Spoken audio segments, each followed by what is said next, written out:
Mukhtasar At-Targhib wa Tarhib. Bismillahirrahmanirrahim. Qala al-musannif, pengarang kitab ini mengatakan, At-Targhib fi shaffil awal lirrijal. Motivasi untuk memenuhi shaf yang pertama bagi laki-laki. Wa tasbiyati sufuf wal tarasi fiha. Dan juga motivasi untuk meluruskan shaf dalam shaf.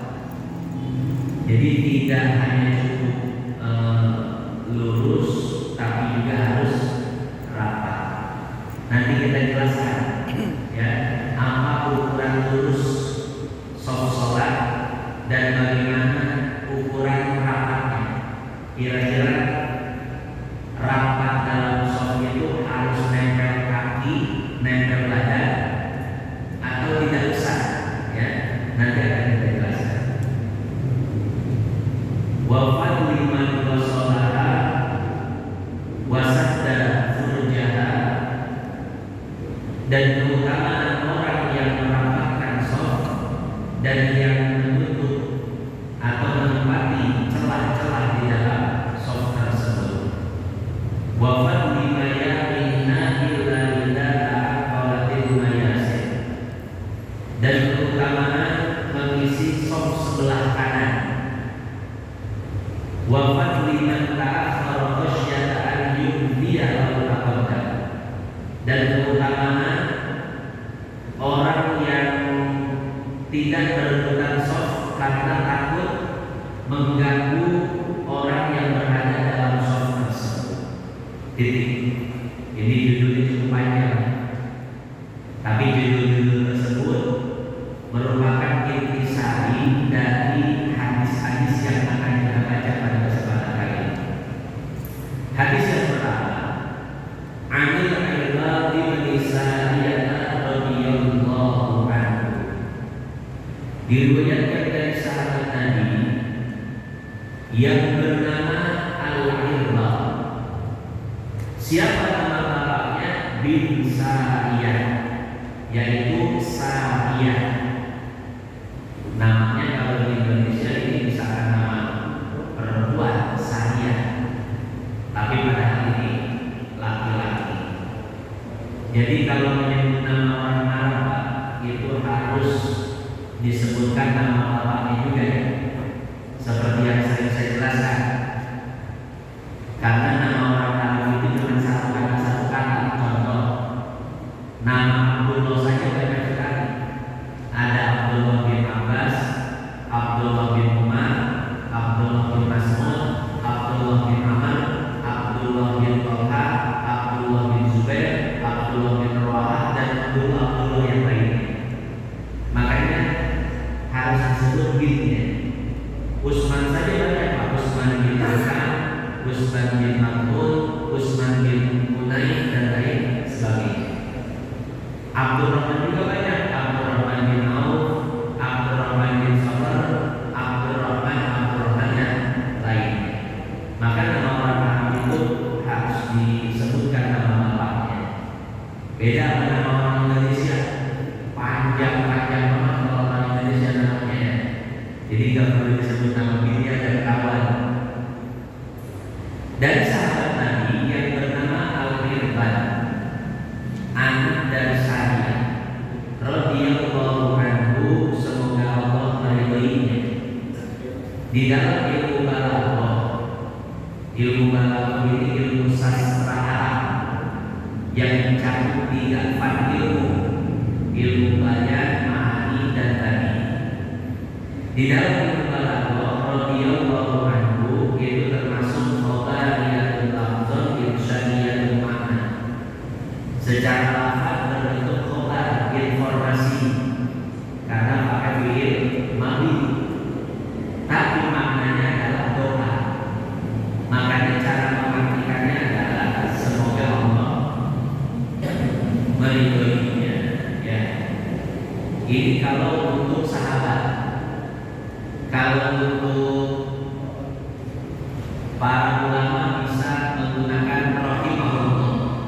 Misalkan Imam Syafi'i rahimahullah, Imam Haddad rahimahullah, Kiai Maimun Zubair al-Marhum rahimahullah. Itu Pak merupakan ungkapan doa.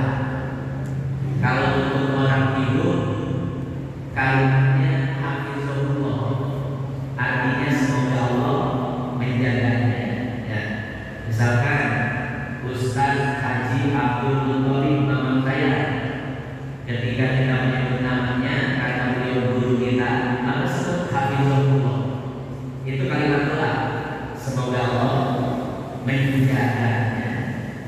Atau ketika misalkan Bapak menyebut nama saya, Saiful hafizullah, doa itu ya, semoga Allah menjaganya. Itu. Jadi bentuknya itu informasi, cuma maknanya doa. Itu dalam tinjauan ilmu Bapak. Dari berbagai syariat semoga Allah meridhoinya, anna Rasulullah sallallahu alaihi wasallam, bahwasanya Rasulullah sallallahu alaihi wasallam kana yastaghfiru lis-saffil muqaddam salasan. Beliau beristighfar untuk orang yang mengisi shaf pertama dengan 3 kali istighfar. Walisani marratan, dan orang yang mengisi shaf yang kedua, Rasul akan beristighfar untuknya hanya 1 kali saja. Jadi bagi orang yang mengisi shaf pertama, istighfarnya 3 kali. Ini istighfarnya apa? Istighfar Rasul, ini bukan istighfar biasa ya. Tentu istighfar ini langsung diterima oleh Allah, sehingga Allah akan mengampuni dosa-dosa orang yang menempati shaf yang pertama. Dan orang yang menempati shaf kedua, istighfarnya cuma 1 kali. Shaf ketiga, nah kira-kira gimana nih shaf ketiga nasibnya? Kalau di hadis nggak disebutin Pak. Di hadis hanya disebutkan shaf pertama dan shaf kedua. Shaf ketiga dan seterusnya Allah a'lam. Apakah dapat doa khusus dari Nabi atau istighfar khusus, Allah a'lam. Kita sih berharap tidak ya. Rawahu Nasa'i wa Ibnu Majah. Hadis ini diriwayatkan oleh Imam Nasa'i dan Imam Ibnu Majah. Wa sahahahu Ibnu Huzaimah, dan disahihkan oleh Imam Ibnu Huzaimah. Wal Hakim, begitu pula disahihkan oleh Imam Hakim. Wa Muhibban tahuha, disahihkan pula oleh Imam Ibnu Hibban.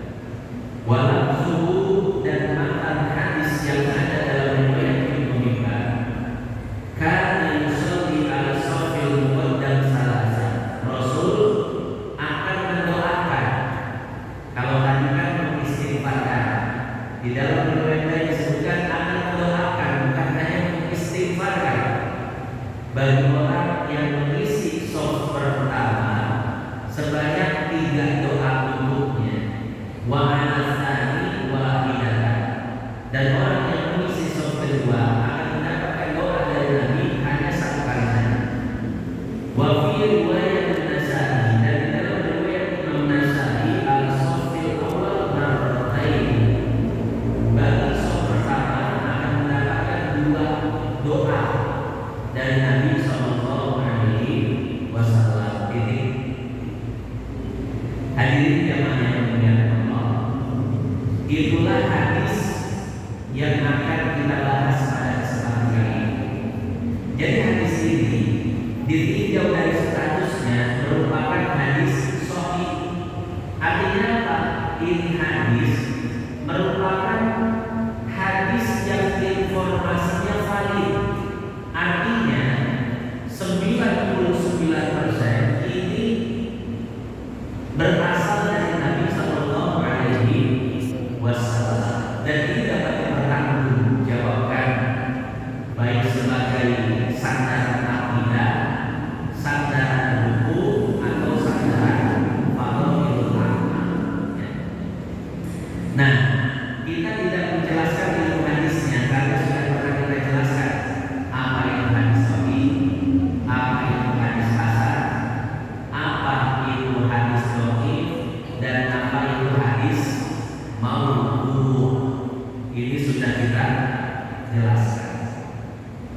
Cuman saya pengen cerita terkait ilmu hadis ini. Biasanya ustaz-ustaz di kita itu tidak mempelajari ilmu hadis, ya, hanya sedikit yang mempelajari ilmu hadis. Padahal ini ilmu yang sangat penting sekali. Saya pernah mengajar bukan pernah, sampai sekarang juga masih mengajar di satu masjid yang jamaahnya itu macam-macam. NU-nya ada, Muhammadiyahnya ada, Salafinya ada, HTI-nya ada, Persisnya ada. Jadi macam-macam Pak jamaah. Dan itu masjid dulu tidak boleh mengadakan maulid, ya. Kemudian saya diminta untuk mengajar. Awal-awal mengajar itu memang ketika kita buka sesi tanya jawab, pertanyaannya itu semi-semi ngajak berantem. Pertanyaannya itu semi-semi ngajak berantem. Cuma setelah beberapa kali pertemuan, ya, maka mereka itu semuanya jadi akrab dengan saya. Bahkan di masjid yang tadinya tidak boleh maulid, sekarang itu sudah ada main hadroh. Ya, kenapa bisa seperti itu? Karena saya jelaskan lewat ilmu hadis. Ada ayat, ada hadis. Bagaimana cara mengolah ayat dan cara mengolah hadis? Terkadang hadisnya sama, ayatnya sama, tapi produk bukunya beda. Kenapa? Karena metodologi dan pendekatan dalam menggelar buku ini yang berbeda. Ya, kita jelaskan kelompok ini dalilnya ini, kelompok yang lain juga dalilnya sama. Cuman kenapa bisa berbeda-beda hukumnya? Ya karena tadi metodologinya, termasuk daripada ilmu hadisnya dan lain sebagainya. Akhirnya sekarang Pak, itu masih kita akrab semua. Walaupun beda-beda pemahamannya, akrab semua alhamdulillah. Makan bareng kalau ngaji, ngopi, duduk, ngobrol, main hadroh dan lain sebagainya. Sekarang maulid lancar banget di masjid itu ya. Nah itu karena kita bisa menjelaskan ilmu hadis, ya. Nah ini pentingnya ilmu hadis. Karena saya juga suka berantem bulan-bulan, ya. Saya pernah dipanggil oleh satu DKM. Pak Ustaz mengajar di masjid saya ya. Emang kenapa Pak Haji? Di masjid saya ada Ustaz Salafi yang suka nyalah-nyalahin amalan kita. Zikir yang jangan sholat bid'ah katanya. Kemudian doa bersama bid'ah. Ini gak boleh, itu gak boleh, semua gak boleh Ustaz. Ustaz mengajar di depan saya ya. Habisin Ustaz semuanya. Di DKM petarung juga soalnya. Saya bilang Pak Haji, saya mau ngajar tapi pakai cara saya sendiri ya. Saya bukan itu petarung. Saya bukan itu orang yang senang debat, senang ribut ya. Akhirnya saya ngajar di situ.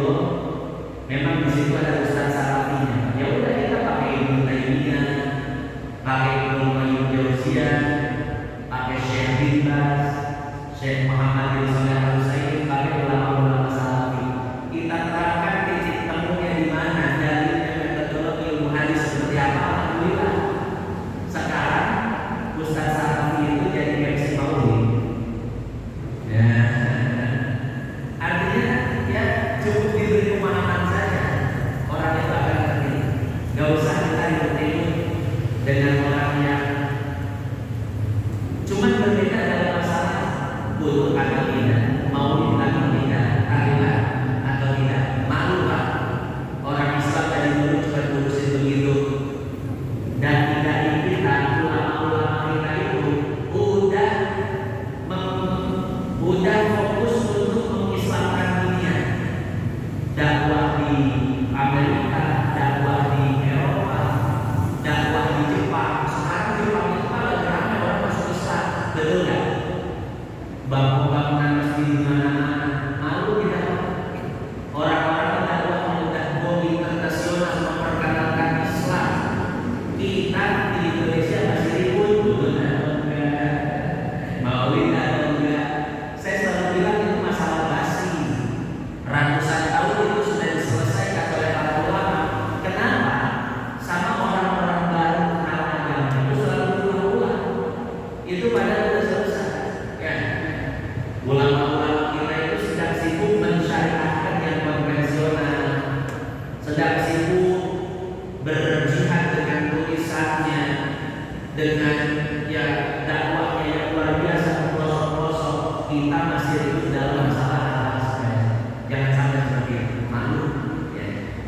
Hadirin seperti itu yang diucapkan yang mulia.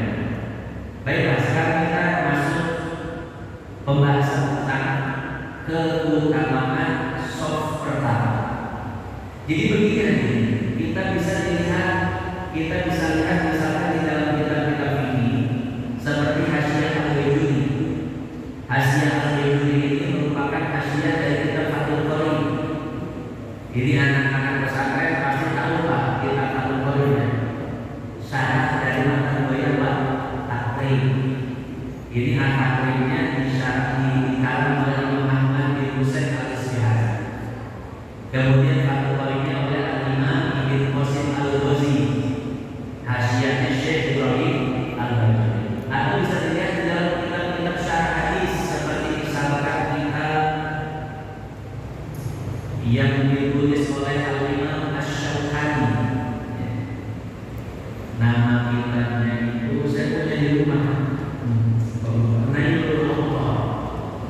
Jadi begini, sebelum imam memulai sholat, maka disunahkan imam itu untuk menghadap ke makmum dan mengatur barisan-barisan makmum. Sebelum imam takbir, imam menghadap ke belakang, kemudian mengucapkan sawwu sufufakum wa taqasu wa suddul sholat. Atau pakai kalimat yang lain bisa sawwu sufufakum fa inna tasbiyata sufuf min tamam sholat. Atau pakai bahasa Indonesia, luruskan dan rapatkan barisannya.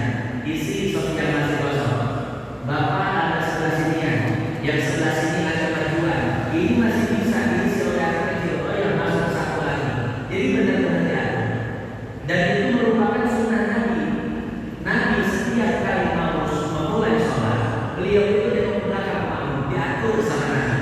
Ya, seperti aturan tadi. Sawwu sufufakum fa inna tasbiyata sufuf min tamamis sholat. Atau kalimat lain sawwu sufufakum wa tarasu wa suddul sholat. Itu hadis riwayat Imam Abu Dawud. Jadi diatur sholatnya. Dan itu sunnah itu diteruskan oleh para sahabat setelah Nabi wafat. Yang menjadi imam sholat adalah Abu Bakar.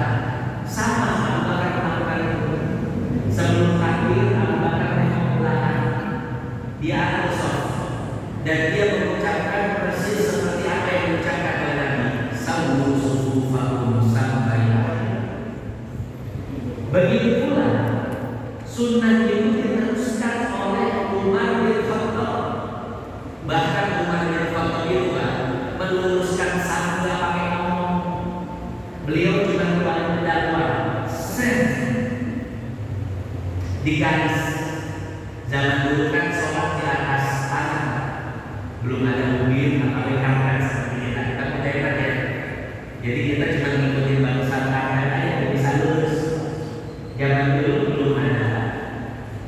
Belum ada barometernya untuk meluruskan satu. Maka itu kan di garis.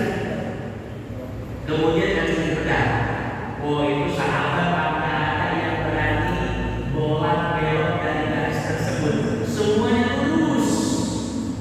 Karena sahabat kita belok dikit bisa hilang kepala kita.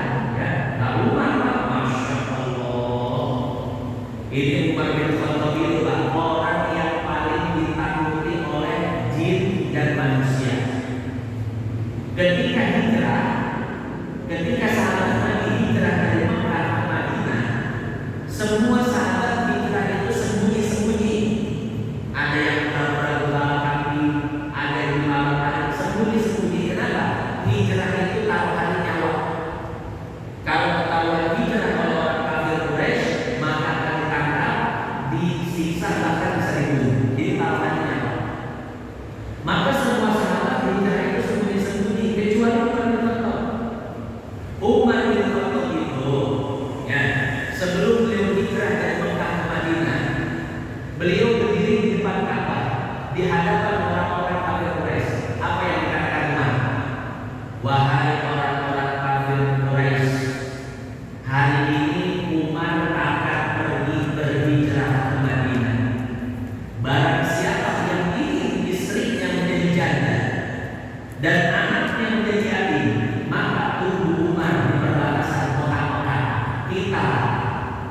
bertarung siapa yang akan mati. Kalau aku mati, aku juga jadi hijrah. Tapi kalau kalian yang mati, siap-siap anak kalian jadi yatim dan istri kalian akan dijaga. Wah, Umar tak dilawan. Orang kafir Quraisy benar-benar semuanya. Walaupun jumlahnya puluhan, jadi berani mencegah Umar untuk hijrah. Itu Umar, sosok yang sangat ditakuti oleh orang-orang kafir. Dan karena ternyata Umar ini bukan cuma ditakuti oleh manusia, tapi juga ditakuti oleh jin dan setan. Di dalam Sahih Bukhari disebutkan masalah Umar fajar illa wasyaiton salah fajar. Tidaklah Umar melewati satu tempat, satu jalan, melainkan setan pasti akan mencari jalan lain. Kenapa? Karena takut kepada Umar. Beda apa kita Pak ya, kalau kita lewat jalan sepi kita udah ada jemuran warna putih disangka pocong, kabur akhirnya. Ya, itu Pak sosok Umar bin Khattab. Ini manusia yang sangat luar biasa. Maka ketika penulisan sok Umar pakai ngomong, bikin garis, peraturannya harus lurus dan rapi. Tidak boleh kurang, tidak boleh lebih. Kurang atau lebih kepala imam. Oh, serem. Ya, dan ternyata sunnah Nabi tentang meluruskan sok itu diteruskan oleh para sahabatnya, Sayyidina Abu Bakar, Sayyidina Umar, kemudian oleh Sayyidina Utsman, Sayyidina Ali, beralih ke tabi'in sampai kepada kita. Nah, itu tugas pertama imam Pak ya. Jadi imam itu jangan kasih sendirian. Jadi masuk soft imam, kemudian langsung takbir, enggak. Tapi yang namanya imam tugasnya adalah mengatur soft makmumnya. Jadi kalau belum lurus maju diri, kalau kelebihan suruh berdiri, terlalu lebar rapatkan. Masih ada soft yang bisa diisi, perintahkan yang di belakang untuk mengisi. Itu tugas imam. Nah kemudian sekarang makmum itu harus meluruskan dan merapatkan soft. Bagaimana ukuran rapat? Ukuran rapat itu sekira-kira antara satu makmum dengan makmum yang lainnya tidak terdapat celah, atau terdapat celah tapi sangat sempit sekali sehingga orang tidak bisa melewati celah tersebut. Itu disebut dengan rapat. Ini bisa dilihat di dalam kitab Bughyatul Mustansyidin yang dikarang oleh Habib Abdurrahman bin Muhammad al-Masyhur. Jadi rapat itu tidak perlu nempel, tidak perlu nempel kaki dengan kaki, tidak perlu nempel badan dengan badan. Tapi kalau mau nempel silahkan, tidak ada masalah. Karena kalau kita teliti hadis sahih dari riwayat Imam Bukhari dari Nu'man bin Bashir, juga kita teliti juga di dalam syarah Fathul Bari dari Syekh Ibnu Hajar al-Asqalani. Ternyata dari banyaknya sahabat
kakinya dipepet, kebetulan yang dipepet jari yang satunya.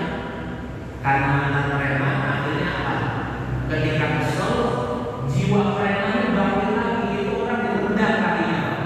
Buset, ayo ada sholat, dilincak-lincak, dia tendang ke orang pas dia pulang mau dari sholatnya. Nah, ini pengalaman yang bagus juga ya. Jadi kalau Bapak tidak suka ditempel kakinya, jangan marah. Apalagi tendang orang itu. Ya seperti anjuran dari Supri. Ini saya dapat anjuran dari Supri. Kalau nggak suka kaki ditempel, cukup bisikin aja, Mas, beli Mas. Nanti si Mas itu yang beli sama kita. Jadi seperti itu. Itu merapatkan soft. Kalau meluruskan soft, itu dilihat tumit kaki kita. Jadi tumit kaki itu jangan lebih dari batasan karpet. Saya contohkan seperti ini. Ini batas karpet. Nah ini tumit kita tuh pas seperti ini ya. Jangan sampai lebih, jangan sampai kurang seperti ini ya. Tapi diluruskan biar tumitnya. Ini batas lurusnya. Kemudian berdiri itu jarak kaki kiri dan kanan 1 jengkal. Jangan terlalu lebar, jangan terlalu sempit. Gini, enggak, tapi 1 jengkal. Kemudian jari-jarinya hadapkan ke kiblat, jangan begini. Nah, tapi ini arahkan ke kiblat ya. Ini kurang lebih begini. Pakai sarung kalau bisa agak tinggian. Nah ini sunnah Nabi. Ya, jangan sampai segini. Boleh sih cuman ya alangkah baiknya di atas mata kaki segini Pak. Jadi diatur dulu jarak kakinya, kemudian baru takbir. Nah begitu ya.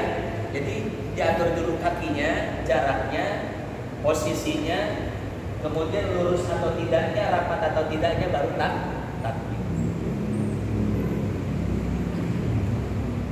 Hadirin yang dimuliakan Allah, itulah sedikit penjelasan meluruskan dan merapatkan soft titik wallahu a'lam bishawab. Sudah dibawa Ustaz. Namun sebelum kita tutup, kita buka